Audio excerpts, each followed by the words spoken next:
নমস্কার বন্ধুরা, এই হলো সোমনাথ মন্দির, যা বর্তমানের পৃথিবীর সবচেয়ে পুরাতন মন্দিরের মধ্যে একটি। সোমনাথ মন্দির মহাভারতকালীন সময়ের আগেও নির্মাণ করেছিলেন রাজা চন্দ্রভাগা। বর্তমান সোমনাথ মন্দিরের বয়স প্রায় ৫,৫০০ বছরেরও বেশি। সোমনাথ মন্দিরে পশ্চিমী ডাকু মেহমুদ গাজনবী ১৭ বার হামলা করেছে এবং লুটে নিয়ে গেছে এই মন্দিরের সমস্ত ধন সম্পত্তি, যার বর্তমান মূল্য প্রায় $২০০ মিলিয়ন। শুধু সোমনাথ মন্দিরে নয়, মথুরা, বৃন্দাবন, অযোধ্যা এইসব জায়গার সমস্ত বড় বড় মন্দিরে লুটপাট করেন মেহমুদ গাজনবী।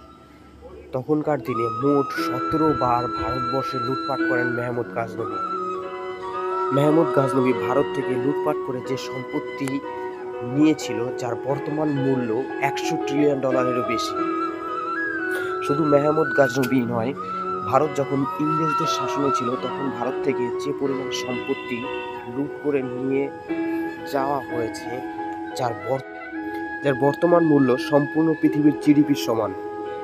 ইতিহাসে পাওয়া যায় সোমনাথ মন্দির সোনায় মোড়া ছিল।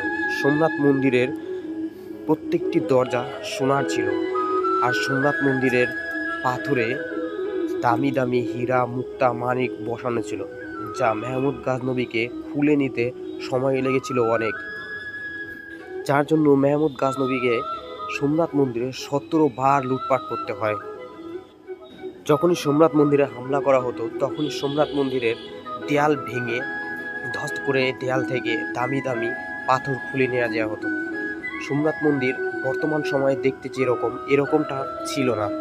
সোমনাথ মন্দির কয়েকবারই রিপেয়ার করা হয়, আর যার বর্তমান এই অবস্থায় আছে।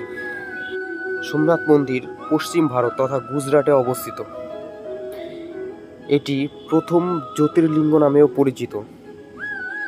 সোমনাথ মন্দির ভগবান শিবের জন্য সমর্পিত। এই মন্দির দেখতে বেশ সুন্দর, বর্তমানে জনপ্রিয় মন্দির।